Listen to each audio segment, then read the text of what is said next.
Ahí también me amenazaron por esa actividad política en la calle, porque diariamente estábamos en la calle, enfrentados al gobierno. En el Tigre me amenazan de muerte. Los servicios públicos como la luz, el agua, el aseo, los servicios médicos no funcionan en el país. Solamente había papel para los periódicos que eran abstractos del gobierno. El 80% de la población venezolana vive en pobreza crítica. Las crisis son económicas, sociales, políticas, estructurales, acabar con el parque industrial. Pero en la medida que eso fue transcurriendo, ya las hordas asesinas del gobierno dispararon a mansalva. Entonces la gente se fue recogiendo, porque no es fácil salir tú a la calle que no estás seguro que vuelvas a tu casa. A un concejal en Caracas lo quitaron de un 10º piso.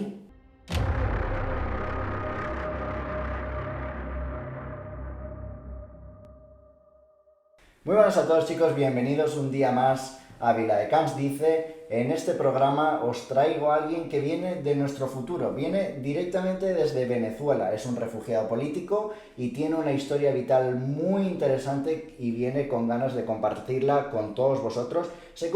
Este es un podcast que sé que os va a encantar. Va a traer unas anécdotas súper interesantes, vamos a analizar un poco lo que ha sido la historia de Venezuela hasta estos últimos años y sin más dilación traigo al refugiado político Eduardo Carbonell. Buenos días, Eric, me complace estar contigo aquí esta mañana, la fresca mañana. Sin duda alguna, como usted lo acaba de decir, vengo del futuro, lo que es el futuro de España. Yo te puedo definir en 3 términos, en 3 etapas, la situación política de Venezuela en los últimos 25 años. El 4 de febrero del año 1992, Venezuela amaneció de golpe. Una insurgencia militar tomó la capital, capitaneada por Hugo Chávez Frías y un grupo de militares que querían insurgir violentamente y tomar el poder contra el presidente de ese entonces, Carlos Andrés Pérez. Afortunadamente no pudieron derrotar ni tomar el poder. Las fuerzas leales de ese entonces lograron frustrar el golpe de Estado. Al final se rindieron. Chávez, como un cobarde, se atrincheró en el Museo Militar, de ahí no salió. Los demás peleando, tomando el Canal 8 de Venezolana Televisión, pero Hugo Chávez encerrado en el Museo Militar. Al final fueron todos a la cárcel. Entre ellos estaba Hugo Chávez Frías, Cárdenas, Francisco Arias Cárdenas, Jesús Urdaneta y otros más que fueron todos a la cárcel. Posteriormente vino un proceso electoral donde fue triunfador Rafael Caldera. Aunque Rafael Caldera en toda su historia había sido el fundador del Partido Socialista del país, fue a unas elecciones con un movimiento que se llamó el Chiripero. Ya no fue con Copey, fueron con un grupo denominado el Chiripero, como fuerzas de izquierda, Partido Comunista, el MAS y los factores de militares que eran de izquierda todos. Triunfó Rafael Caldera, un hombre ya octogenario, 80 años, ya con poca capacidad intelectual. Como Biden ahora. Bueno, y entonces ahí comienza el declive de lo que es en Venezuela. Si te parece, Eduardo, vamos a retroceder un poco en el tiempo. Me gustaría tratar un poco cómo ha sido tu historia, porque tú naciste Sí. en Venezuela. Claro. ¿En qué año? En el 6 de febrero del 47. Pues hace muchísimos años. Así sí, ha pasado mucha agua por el río. Entonces, me gustaría, antes de ir ya al proceso revolucionario, me gustaría saber un poco cómo era Venezuela, Sí. cómo te criaste tú allí. Yo me crié en una ciudad llamada Puerto Cabello, que viene siendo el segundo puerto de Venezuela después de La Guaira. Allí, bueno, tuvimos una infancia tranquila, feliz. se vivió en democracia, se inició la democracia con la presidencia de Rómulo Betancourt en el 60, y así vinieron posteriormente, cada 5 años había elecciones, la gente participaba tranquilamente, había una esperanza de vivir cada día mejor. Venezuela estaba en un proceso de desarrollo, éramos un país petrolero, con varios tipos de riqueza, oro, coltán, en fin, un gran país trabajador venezolano, pero bueno, poco a poco fuimos caminando. Los partidos políticos entonces, fundamentalmente, que tenían el poder, que se alternaban AD y COPEI, al final se fueron convirtiendo en unos cascarones masivos. Cometieron muchos errores, la corrupción, le cerraron el paso a la juventud, esa generación que aspiraba a activar políticamente, le cerraron el paso. Solamente Caldera 2 veces fue candidato presidencial, bueno, 5 veces, 2 veces fue presidente de la República. Carlos Andrés Pérez 2 veces también fue presidente de la República. En fin, fueron cercenándole el derecho político a una juventud que realmente hubiesen producido algunos cambios. ¿Y tú de joven, Eduardo, cómo recuerdas tu infancia, tu juventud allí en Venezuela? Mira, yo te digo sinceramente, fue una infancia muy feliz. Había completamente libertad, los sindicatos trabajaban, los partidos políticos se fusionaban. Había una sociedad muy productiva, llena de amor. Todo un pueblo, como somos los venezolanos, muy dicharacheros, alegres. Bueno, ahora donde queremos llegar, quiero llegarte allá, lo que es hacerte un proceso historiológico de Venezuela en los últimos 25 años. ¿Cómo nace ese retroceso? ¿Cómo avanza Venezuela mirando por el retrovisor con el desastre que comienza con Hugo Chávez? Los 2 primeros años de Chávez fueron, bueno, ahí tratando de apoderarse de las instituciones democráticas, controlar el Consejo Nacional Electoral, controlar la Fiscalía General de la República, controlar todos los poderes. Cercenaron los derechos de la libertad de prensa, cerraron casi todos los medios audiovisuales, la prensa escrita, no le dieron papel a los periódicos y tuvieron que cerrar. Solamente había papel para los periódicos que eran afectos al gobierno. Entonces, definitivamente cercenaron el derecho de la opinión pública. Eso en los primeros 2 años después de llegar al poder. Sí, los chicos van a perder en el año 2000. 2000. Los 2 primeros años fueron ahí más o menos. Después, cuando le hicieron un golpe de Estado con Carmona, que se llamó el Carbonazo, duró un pocas horas ahí, porque también se cometió muchos errores. Porque la unidad de los sectores democráticos entonces estaba muy atomizado. No había un liderazgo que pudiera encauzar el camino hacia dónde van. Y asegurar el poder a través al sector democrático para cambiar nuevamente y volver a la democracia. No se pudo. Entonces, Carmona se montó, que era el presidente entonces de Fede Cámara, agarraron a Chávez, lo llevaron hasta la isla por allá y al final lo retornaron. Que entonces salió una consigna que dice, Chávez ya volvió. Bueno, lamentablemente todo ese proceso ha sido muy nefasto para el país. Hay una hambruna y una pobreza casi del 80%. Hay una inmensa mayoría de los centros escolares, infancia sin escolarización, porque no hay maestros, no hay gasolina, los servicios públicos como la luz, el agua, el aseo, los servicios médicos no funcionan en el país. Lamentablemente eso es el socialismo. España debe tener ojo visor con ese socialismo que se produce en Venezuela, o sea, que se ha producido en Venezuela, porque el socialismo es represión, eliminación de la propiedad privada, de los servicios públicos, de los bajos salarios, en fin, de todo lo nefasto que se pueda pensar en una sociedad que pueda con el tiempo ir creciendo.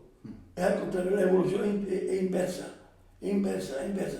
De la clase media bajan e igualan a todos, pero lo igualan hacia abajo, hasta ser un más paupérrimos. O sea que las clases medias, digamos, que pierden poder adquisitivo y se crea una clase, digamos, más baja, que es más hegemónica, ¿no? Que es lo que la mayoría del país. No diríamos que pierden poder adquisitivo. Ahí se pierde la libertad, se pierde todo. Después, una vez cuando ya Chávez está ahí asentado, represivo, persecución, que la gente ya no podía tener libertad de opinión porque iban presos, perseguidos, comienzan lo que sean las nacionalizaciones. Las nacionalizaciones, Sí. ¿no? El coger las empresas privadas y apropiarse. Entonces todo ese proceso, nacionalízalo, despropialo. El vídeo famoso, ¿no? De expropiese. Se paró en la Plaza Bolívar de Caracas. ¿De quién es aquel edificio? Ese era un edificio ahí funcionaba la Francia, una gran joyería. Expropialo, sin saber más nada, expropialo. Esos fueron errores garrafales que destruyeron la economía del país a la larga, fueron una consecuencia de eso. Una tiranía socialista, ¿no? Tiranía comunista total. Pero Eduardo, antes de llegar a esto, es que me parece muy interesante porque conozco personalmente tu trayectoria vital y me gustaría, como digo, rescatar un poco cómo fue tu vida personal, ya lejos de, digamos, obviamente está influenciada por la política, pero un poco, pues eso, cómo creces tú en Venezuela, tienes allí a tus hijos, ¿no? Sí. ¿Tú de qué trabajas, estudias? ¿Cómo fue tu vida allí? Yo comencé a estudiar en Puerto Cabello en el Liceo Miguel Peña. Posteriormente me fui a Valencia, que es la capital del estado de Carabobo. Allí estudié en el Liceo Pedro Igual, ahí me gradué de bachiller humanista. Comencé a trabajar con una empresa gráfica, Unión Gráfica. Ahí tuve 10 años, ahí conocí a la que posteriormente fue mi esposa. Tuve cinco hijos, todos están aquí en España, nos vinimos todos. Fue una juventud y una infancia y una juventud y una adolescencia bastante bien. Feliz. Problemas, no había inseguridad. Así era la vida del venezolano. Como decíamos, tú tuviste allí a tu mujer, a tus hijos, una infancia y una juventud bastante bien, bastante feliz. Normal, podríamos decir. Como en cualquier parte del mundo, un país en desarrollo tranquilo, produciendo, desarrollándose, buscando mejores estadios, mejores cosas. Porque Venezuela es el país, lo que yo considero, es la entrada, es la puerta hacia América del Sur. El Pacífico, el Atlántico, Europa, entra por Venezuela. Ahí se va distribuyendo. Todo, éramos muy felices. Como dicen, éramos felices y no lo sabíamos. No valoramos. Lamentablemente llegó esta tragedia que lo que llenó a Venezuela de vicisitudes, de enormes crisis. Hasta ahora, las crisis son económicas, sociales, políticas, estructurales, acabaron con el parque industrial, con todo lo que pudo haber estado en Venezuela, o sea, lo destruyeron. Hicieron de Venezuela un país forajido. Entonces, pues eso, volvemos. Tú, pues eso, empiezas a trabajar en artes gráficas y en algún momento de tu vida decides entrar en... Hay algo muy importante dentro de toda esta cuestión de mi propia vida, de toda esta experiencia. Una vez que yo salgo del sectorado, que ingreso al liceo, eso era en los años 60, había ese bullicio de la revolución cubana. Entonces comienzo a estudiar en el Liceo Miguel Peña. Allí casi toda la juventud era de izquierda, producto de ese mismo calor de la revolución cubana. Ahí comienzo yo a gustarme, en cierto modo, a gustarme la política. Posteriormente, cuando ya un poco más adulto, más joven, me incorporo a un partido que se llamó el Movimiento del Socialismo, que nace en Venezuela con la idea con la idea de Felipe González. Ese socialismo democrático, ahí nace, ahí me incorporo yo. Además, yo fui su secretario general en mi pueblo, en Guacara. Posteriormente, bueno, el proyecto de MAS se fue diluyendo, hasta que hoy por hoy es un partido muy pequeño, democrático, pero muy pequeño.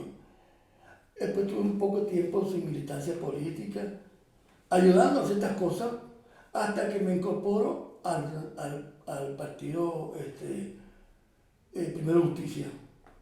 Primero Justicia es un partido de derecha cuyo presidente es cuyo presidente es Julio José Borrell. Yo tuve ahí 10 años en el Tigre, en el sur de Anzoátegui, en el estado de Anzoátegui, como coordinador del partido. Ahí estuvimos trabajando, ya en pleno desarrollo del chavismo. Cada proceso electoral que íbamos, lo perdíamos porque ellos controlaban el registro electoral, el proceso, controlaban la Consejo Nacional Electoral. En fin, ahí algo veía con el Primero Justicia, ahí me amenazan, en el Tigre me amenazan de muerte por ese mismo desarrollo político. De ahí me mata, el partido me lleva nuevamente a donde yo era de Guacara. Ahí el secretario de organización del partido tuvo que salir por cuestiones de trabajo. Entonces hacen una elección para ver quién podía ejercer la Secretaría de Organización. Bueno, yo participo en el proceso y gano el proceso. Entonces soy el secretario de Organización del partido, Primero Justicia, en el municipio Guacara. Ahí también me amenazaron por esa actividad política en la calle, porque diariamente estábamos en la calle, enfrentados al gobierno, denunciando las persecuciones, los crímenes, la corrupción, los robos, bueno. Perdona que te interrumpa, Eduardo.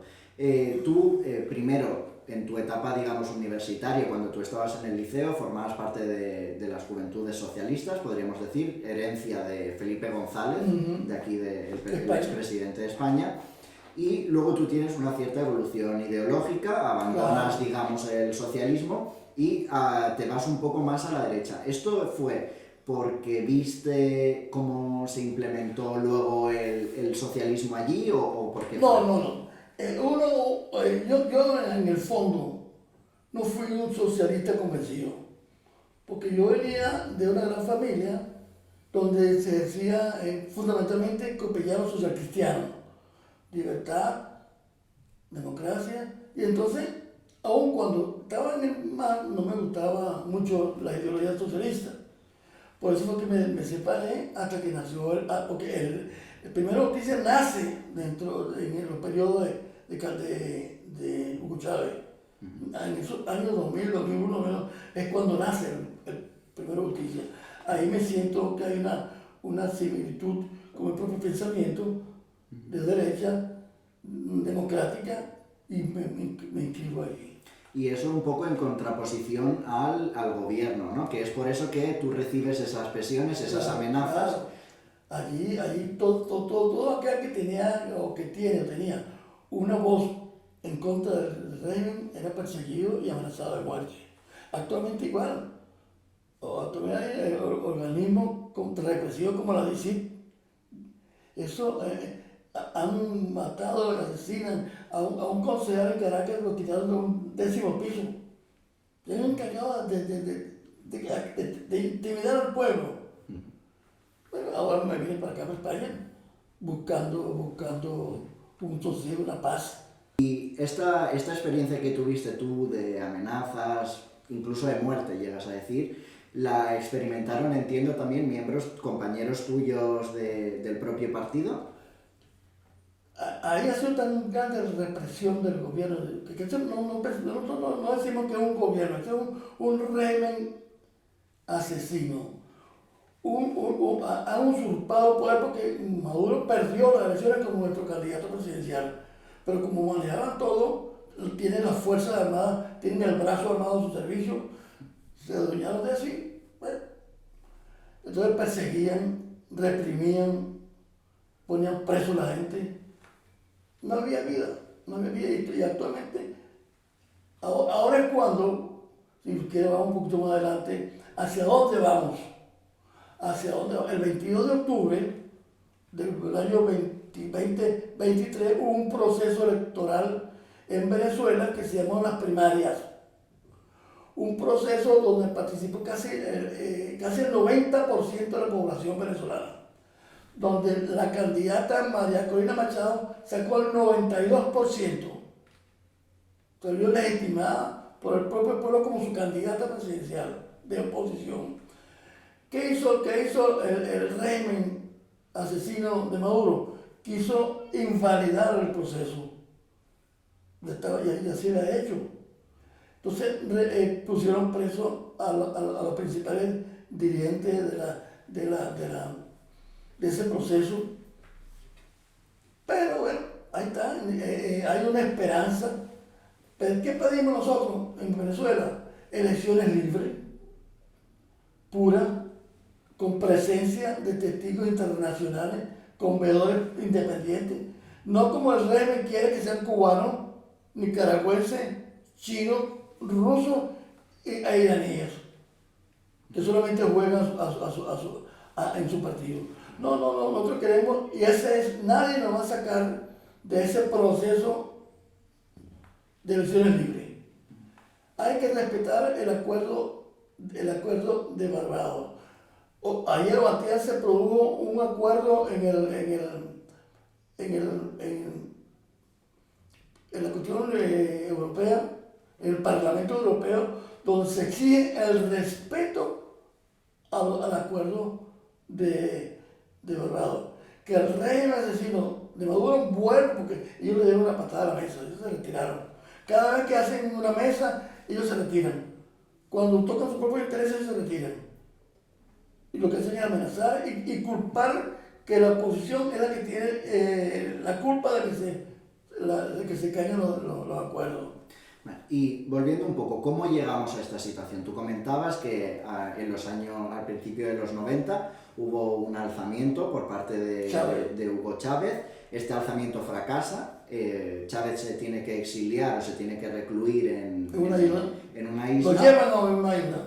Y desde allí, ¿cómo luego vuelve? ¿Cómo vuelve? ¿Cómo gana? ¿Y por qué crees que se llega a esta situación? Es decir, había un descontento en Venezuela con la situación, había mucha corrupción, mucha pobreza. Como te dije anteriormente, los partidos que gobernaban en ese tiempo, que era como un péndulo, COPEI, Acción Democrática, llegaron a un momento de ser los calores vacíos. No permitieron a esa juventud que tenía aspiraciones políticas, no le permitieron. Ya Carlos Andrés Pérez fue 2 veces candidato presidencial y fue presidente de la República. 2 veces fue Caldera, un par de señores ya octogenarios. Entonces eso trae como consecuencia ya el agotamiento del sistema, del agotamiento del bipartidismo. Entonces los militares insurgen como una esperanza de cambio, que fue peor la enfermedad que el remedio. Y quiero también decirte que aparte del 4 de febrero del 92 que se produjo el alzamiento de Chávez, luego repitieron el 27 de noviembre de ese mismo año en un cuartel por aquí, por el oriente del país. También fracasaron y tuvieron que huir en unos aviones hacia Perú. Ahí posteriormente se le quitaron los aviones y quedaron esa gente por ahí a desbandada. Y es decir que el ejército abanderó, digamos, esta lucha de la juventud por un cambio de sistema que se había vuelto endémico, con una alternancia entre los dos partidos hegemónicos, que es un poco lo que está ocurriendo aquí en España, que está PP y PSOE, y que se van cambiando regularmente. Y Hugo Chávez era comandante, si no recuerdo mal, del ejército venezolano. De los paracaidistas. Exacto. Y fracasan en 2 golpes de Estado, pero a la tercera va la vencida. Porque había un sentimiento de cambio en el pueblo de Venezuela. Entonces surge Chávez con ese movimiento militar y creen que eso puede ser la panacea. Entonces viene un proceso electoral, Chávez se inscribe y bueno, ahí comienza la debacle de Venezuela. O sea que Chávez gana las elecciones democráticamente, podríamos decir. nos ganan las elecciones democráticamente. Pero después de esa victoria electoral de Chávez, las siguientes elecciones fueron manipuladas y manejadas por el Consejo Nacional Electoral, manejadas por el chavismo. ¿En qué año exactamente llega Chávez? En el año 2000. En el año 2000, con el nuevo milenio, llega Chávez al poder y, como tú decías anteriormente, ya en los primeros años existe una cierta represión, existe una cierta censura con los medios que no son afines al gobierno. Cierran los medios que no están de acuerdo con su política. La prensa escrita y la radio. Y más allá de esa represión, digamos, de la libertad de expresión, ¿qué más cambios notaste tú respecto a la anterior Venezuela? Mira, chicos, podríamos citarte que casi 80%, 8 millones de personas han tenido que abandonar el país buscando mejores desarrollos. Por el hambre que se está pasando. Ahí fue en la prensa, en los cortos de los medios, gente rebuscando en la basura comida. El 80% de la población venezolana vive en pobreza crítica. Muchas de las escuelas han sido cerradas porque los maestros no van, no hay gasolina. Un salario en Venezuela, un salario básico en Venezuela son $4 al mes. ¿Cómo vive una gente? La gente sobrevive, lo que está es sobreviviendo en Venezuela. Lo que hemos salido de allí, luego se mandan remesas, con eso que medio palea la situación, lo que quedaron en Venezuela. Tenemos familia, hermanos, hermanas, en paupérrimas condiciones. No hay médico, no hay medicina. Como te digo, los servicios públicos no funcionan. Lo que funciona es una corrupción galopante por un gobierno que acabó y se adueñó del poder. O sea que rápidamente ya encontramos un deterioro, por lo que tú explicas, en las condiciones de vida de todos los venezolanos. Claro. No solo en la libertad de expresión, que pues eso se amenaza a partidos opositores, como es tu caso, se bloquea, digamos, la impresión de medios contrarios al poder, sino que además de esa falta de libertad de expresión existe también un degradamiento de las condiciones económicas y sociales de la población normal general de Venezuela, ¿no? Ahora yo te digo algo, hay que tener esperanza. Venezuela es un país con inmensas riquezas naturales, tiene petróleo, tiene gas, tiene coltán, tiene oro, grandes extensiones de tierras cultivables, playas. Nosotros tenemos, hasta nieve tenemos. Tenemos una parte que se parece al Sahara, o aquí es el Sahara, que son los médanos de Coro. Lindas playas, tenemos de todo para ser un gran país. Lamentablemente llega esta plaga y acabó con el país. Y en términos de seguridad, porque tú comentabas que en tu infancia, tu juventud, tú vivías en un país, Venezuela, que era relativamente seguro, que pues eso, podías hacer una vida normal. ¿Cómo está? Mira, en la actualidad, tú no sabes si te roba el ladrón o te roba la policía. Es tanta la corrupción dentro de las Fuerzas Armadas que en la alcabalas lo que hacen es corropiaje. Pasa un camión con productos, ahí lo bajan, dame esto. La corrupción es endémica en todo organismo viviente en Venezuela está la corrupción. La corrupción ha acabado con parte del país. ¿Y quiénes viven bien? Los enchufados, la gente que está con el régimen, la gente que vive a costa del robo de los dineros públicos, de la rapiña, de las finanzas del Estado. Eso es lo que vive bien. En Venezuela dice, no, Venezuela ha cambiado porque hay grandes comercios tan dolarizados. Una persona con $4 al mes, ¿qué puede comprar? ¿Cómo puede vivir? De miseria. Y tú durante todo este periodo, como comentamos, entras en política, en un partido que es contrario al régimen. ¿Cómo viviste tú la inseguridad? Me dijiste también que eras concejal allí Sí, pero yo fui concejal cuando ganó Lucinchi. Eso fue un gobierno de Acción Democrática, que fui concejal por el MAS. Eso fue en el año... O sea, que tú fuiste concejal antes del chavismo, podríamos decir. Eso fue, creo que fue en el año 64, por ahí, hace como 30 años. Vale, o sea que tú cuando fuiste amenazado ni siquiera estabas dentro de las instituciones, sino que simplemente hacías política en la calle, con los vecinos, con Primero de Justicia, que era un partido, como decíamos, de derecha, bueno, que es un partido de derechas y democrático, ¿no? Muy afín, por eso que estoy aquí, muy afín al Partido Popular. Porque yo escuchaba ahí a los grandes dirigentes del partido decir, no, tenemos relaciones con el Partido Popular de España, nos atienden muy bien, todo muy bien. Entonces, cuando llegué aquí a España, que llegué por Monforte de Lemos, la primera casa que vi, el Partido Popular, ya se estaba tocando la puerta. Y rescatando un poco el tema de la inseguridad, ¿tú cómo la percibías? ¿Cómo se vivía la inseguridad allí en Venezuela? Mira, la gente en Venezuela, como en cualquier parte del mundo, tenía vida nocturna, salía, disfrutaba. Hoy por hoy en Venezuela, porque antes que yo venirme, ya la gente a las 5 de la tarde estaba recorriendo. La inseguridad tan grande, que ya la gente, ya no había la gente en la calle. Ya tú no estás en la casa por la inseguridad. Como te digo, no sabías si te iba a lograr la policía o te iba a atracar el malandro.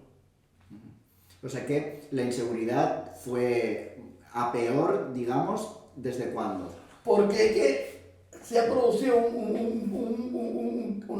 digamos un cambio, el Estado, como un Estado forajido, ha venido creando su propia fuerza, su propio grupo armado con la delincuencia, para responderle a la hora de una protesta, y son esos los que van a atacar al pueblo. Los que rompen las manifestaciones, digamos, son grupos criminales. Los colectivos, son colectivos delincuentes que el propio gobierno ha armado. Hay una política de Estado represiva con los mismos colectivos armados. Vale. Y volviendo un poco a tu vida personal, vemos que la vida del país ha deteriorado mucho en los últimos 25 años, la pobreza se ha generalizado, la corrupción es sistemática, la inseguridad es galopante. Tú decides, como comentas, entrar en un partido opositor, eres amenazado. ¿Qué decides tú hacer? ¿Tus hijos están preocupados? ¿Cómo es tu vida con estas amenazas? ¿Cómo lo llevas? Bueno, yo tenía ya una hija aquí en España, que tiene inclusive ya la nacionalidad española. Cuando ella estaba aquí en España y regresa ya en octubre del año cuando me vine, ya ella escucha que me han amenazado varias veces por muerte. Y entonces me dice, papá, vamos a ir en octubre. Yo llegué aquí el 12 de octubre. ¿De qué año? No recuerdo. Hace 7 años. Hace, pues, 2017. 17, 18. Entonces, me dice, vamos para que pases las vacaciones en diciembre, porque ya era en octubre, diciembre y te regresas en enero. ¿Cómo no? Eso fue el acuerdo. Pero una vez que me vine para acá, más nunca vi el pasaporte. Bueno, entonces decidí quedarme aquí en España. Desde aquí de España he asumido mi lucha, he aportado mi lucha en función de la libertad de Venezuela, escribiendo, arengando al pueblo de Venezuela para que despierte ese letargo. Hoy por hoy tenemos unas ciertas condiciones que con María Corina es posible que se den. Y el respeto al acuerdo de Barbados. Lo que vale repetir, lo que te digo, el gobierno nos tita a nosotros de golpistas. ¿Qué pedimos? La oposición, ¿qué pide María Corina? Lo que pide elecciones libres. Con la presencia de la Unión Europea, con el mundo civilizado, con los sectores democráticos del mundo. Eso es lo que queremos. que el pueblo realmente exprese su posición a través del voto. O sea que tú, por lo que comentas, vienes a España de vacaciones después de que estuvieras amenazado de muerte por, entiendo, órganos del gobierno. Y una vez llegas aquí, tu hija te esconde el pasaporte para que tú no puedas volver, ¿no? Porque estaba preocupada de que llevaran a cabo y cumplieran esas amenazas. Pero también es importante que cuando me vine nos venimos todos. Ya estaba aquí en España. Nos venimos los 5 hijos, más mi esposa. Nos venimos todos. Ahí se quedaron las casas, ya que compré yo cuando me fui a casar, los carros, todo eso quedó allí. Al final la casa la tiene un sobrino mío que está ahí viviendo, paga lo que tiene que pagar por servicio, pero abandonamos todo. O sea, lo dejasteis todo atrás porque considerabais que allí no se podía vivir. No se podía, era una situación muy caótica. Muy caótica. Mira, eran grandes colas de la gente para poder comprar algo, para subsistir. Y al final, medio de una cola, y cuando llegaba al punto, ya se había acabado. Entonces tú tenías que regresarte a tu casa sin nada, sin comida, sin nada que darle a tus hijos. Es un problema que les digo a los españoles que no pueden vivir, que no pueden ellos reeditar, que el socialismo es dañino para un país.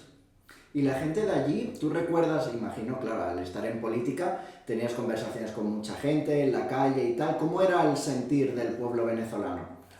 ¿Tenían miedo de hablar por esta falta de libertad de expresión? ¿Criticaban abiertamente al gobierno? ¿Cómo lo viviste tú? Mira, allá había una oposición organizada, pero reprimida.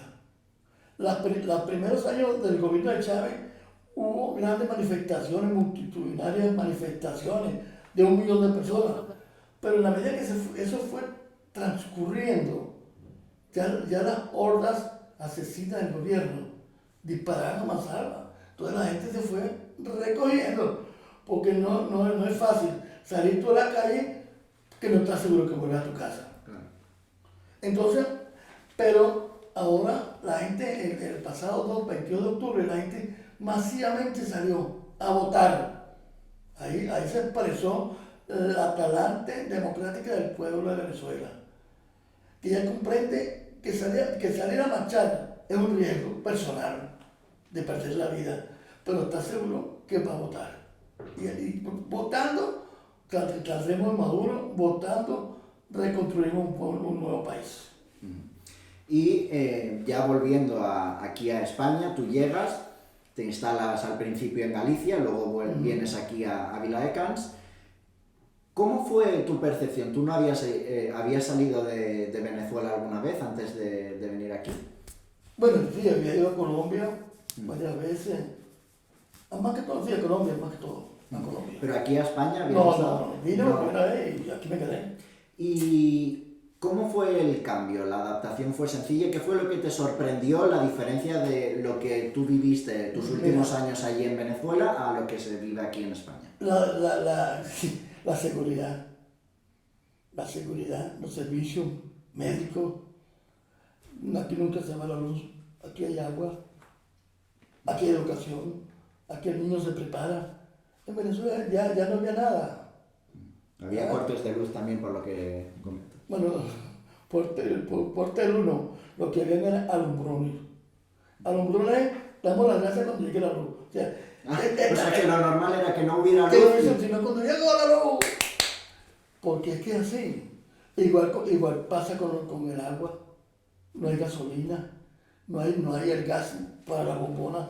Y eso que puede ser paradójico porque Venezuela es un país rico en recursos naturales, como puede ser el petróleo. Y tú comentas que hay desabastecimiento para la población de este tipo de... Yo viví 10 años en el Tigre, como te lo dije. 10 años en el Tigre. Y el Tigre está sentado sobre un acuífero que tiene no sé cuántos millones de centímetros cúbicos de agua. Y en el Tigre hay escasez de agua. La población pasa sed. Y eso no se explica. Bueno, la única manera es de una ineptitud o un sistema corrupto que pues es totalmente ineficaz, Mira, ¿no? el gobierno chavista, y me perdona que vuelva ahí, no quiere el pueblo, ellos lo que quieren es el poder, ellos lo que les interesa es mantener a cuesta de lo que sea mantener el poder. No importa. El gobernador de Miranda dijo, nosotros no podemos darle cosas al pueblo, porque si le damos y mejoramos las condiciones de vida del pueblo, se hacen de derecha, ya no nos acompañan. Claro. Y lo dijo en un programa de radio, televisión. ¿Sabe? Maduro dijo la semana pasada, ganaremos las elecciones. Óigame esto, ganaremos las elecciones, por las buenas o por las malas. Eso es una intención hacia el odio. Eso es llamar a su horda a matar al pueblo, a reprimirlo. La semana pasada María Corina fue a una actividad política de campaña al estado Miranda y la recibieron a piedra, Pablo y piedra, acabaron con unos carros. Porque eso a los miembros de la oposición, a la presidenta de la oposición. hasta la candidata. Ellos han puesto en boga un movimiento que se llaman la furia bolivariana. Y la furia bolivariana es eso, reprimir, matar, golpear al opositor. Y también me gustaría hablar, antes de ir despidiendo, me gustaría hablar también un poco de cómo fue el cambio, porque recordemos, Chávez tuvo cáncer, fue tratado en Cuba, si no recuerdo mal, pero luego terminó falleciendo y hay una transición de poder hacia otro chavista que es Nicolás Maduro, que sigue siendo todavía, en este caso, el presidente de Venezuela. Bueno, hay algunos países que no lo reconocen. Sí, bueno, también hubo eso, una disputa con Juan Guaidó y bueno, hubo un problema. ¿Cómo lo recuerdas eso? Mira, Tú ahí ya no estabas en Venezuela, ¿no? No estaba aquí. Cuando Juan Guaidó estaba aquí. Sí, bueno, eso fue, Juan Guaidó llega a ser presidente encargado de Venezuela, porque hay un acuerdo entre los partidos para la presidencia del poder de la Asamblea Nacional. En primera instancia le tocaba a Primera Justicia porque era el partido mayoritario. Hubo un acuerdo de acción democrática con los demás partidos y le quitaron el poder a Primera Justicia. Entonces el primer presidente fue un ADECO. Y después fueron alternando un ADECO, uno de Primera Justicia, hasta llegar a Guaidó, que es de otro partido. Pero hubo muchos errores en la conducción de la política. Y no se hizo nada. Sí, al final ha quedado papel mojado, ¿no? Las esperanzas son ahora. Ahora sí hay una real oposición unida. Unida, que es lo más importante, que a unión se puede lograr salir de este mundo de vicisitudes donde están Venezuela. Y eso, rescatando un poco la pregunta, ¿tú notaste alguna diferencia entre el régimen de Chávez y el de Maduro? ¿Ha cambiado algo? ¿O son dos cosas diferentes? Son diferentes. Chávez, a pesar de iniciar todo el proceso de deterioro de Venezuela, fue más político y tuvo más carisma. Sí, era muy carismático. Maduro no tiene nada. Maduro pierde con quien sea una elección. Maduro era el chofer de autobuses del metro de Caracas. Era sindicalista. Y las veces que se presentó aspirando la presidencia del sindicato, perdía. 2 o 3 veces perdió las elecciones. Él llega a la presidencia porque tenía muy buenas relaciones con el castrismo de Cuba. Que fueron lo que recomendaron a Chávez que pusiera como futuro presidente a Maduro, pero ese es nefasto. Y entonces, claro, el liderazgo de Maduro contra este que no tiene liderazgo, que no tiene nada, que no tiene gente, que no tiene nada, ahí se cambia el panorama. ¿En qué sentido cambia?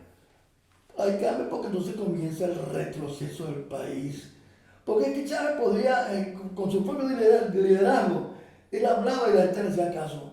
Este no. Más o menos funcionaba dentro de unos parámetros correcto. y sobre el liderazgo de Hugo Chávez podríamos decir que obviamente había mucha represión. Y en ese tiempo de Chávez, todavía Venezuela tiene muchos recursos. Entonces estaba, el barril de petróleo estaba como que era $130. Había dinero, recursos. Con Maduro no hay nada. O sea que la situación ha empeorado muchísimo más desde que llegó Maduro que... Un 100%. 100%. Así es. Lamentablemente han destruido un país que puede ser el país líder de América del Sur, de América, bueno, aparte de Estados Unidos y Canadá, Venezuela puede ser una potencia de Latinoamérica. Pero lamentablemente estos señores destruyeron un país. Se robaron hasta la sombra.